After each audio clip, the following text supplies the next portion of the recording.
shall be the duty of a returning officer to do all such acts and things as may be necessary for effectively conducting an election in accordance with the provisions of this order and the rules.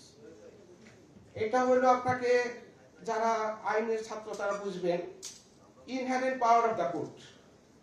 হাইকোর্টেও আছে, সহকারী জজেরও আছে, district জজেরও, প্রত্যেক কোর্টে আছে।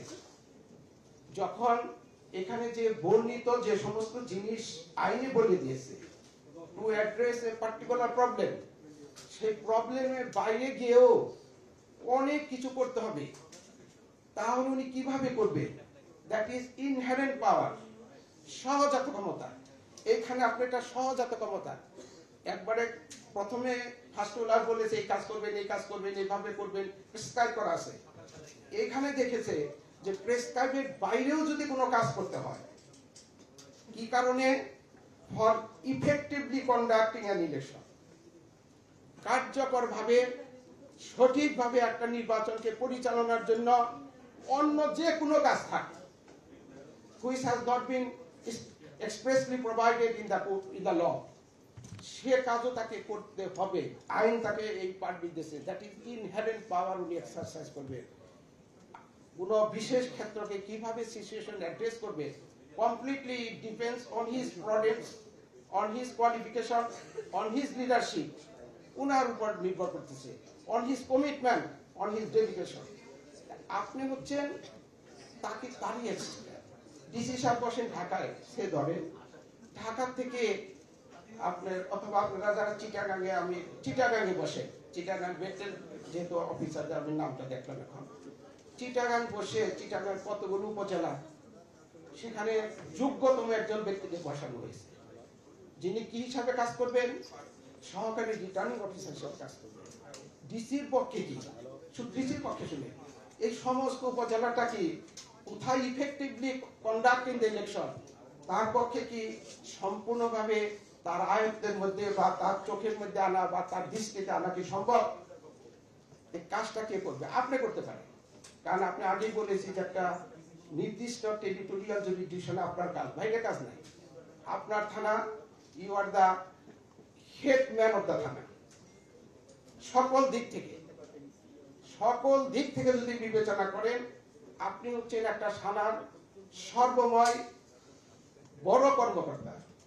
সেই বড় কর্মকর্তাকে election commissioner বিশ্বাস করে দিয়েছে যে আপনি দয়া করে, আপনাকে আমি ক্ষমতা দিলাম, আমার ক্ষমতাটা আপনি প্রয়োগ করেন একটা ইফেক্টিভ ইলেকশনের জন্য, যে ধরনের কাজ করা প্রয়োজন ফার্স্ট ক্লাস আপনি নেবেন, এই দায়িত্ব আপনি নিয়েছেন।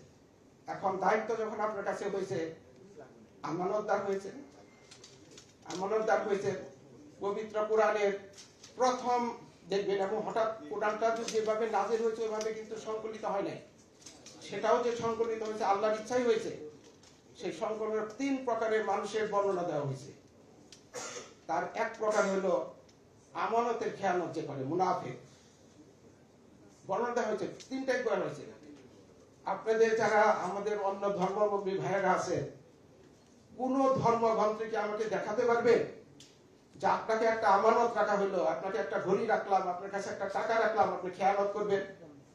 হিন্দু ধর্ম বলেন, খ্রিস্টান ধর্ম বলেন, বৌদ্ধ ধর্ম বলেন, ইসলাম ধর্ম বলেন, যতগুলো, যে কোনো ধর্ম না মানে, যার কোনো বিশ্বাস নাই, সেও তার বিবেকের তাড়নায় মনে করে যে আমার কাছে একটা লোক একটা কথা দিল, আমানত বলবো না, আমার কাছে কিছু একটা দায়িত্ব দিল, এই দায়িত্বকে সঠিকভাবে ডিসচার্জ করা আমার আমানত, আমি সে আমানত করব। তাহলে সকল ধর্মে সকল নীতি কথার মূল কথা যদি হয়ে থাকে যে আমার উপর অর্পিত দায়িত্ব আমি পালন করব, প্রশ্নটা হবে আমি কি পালন করতে পারছি? অনেক দুঃখজনক ঘটনা হয়ে গেছে।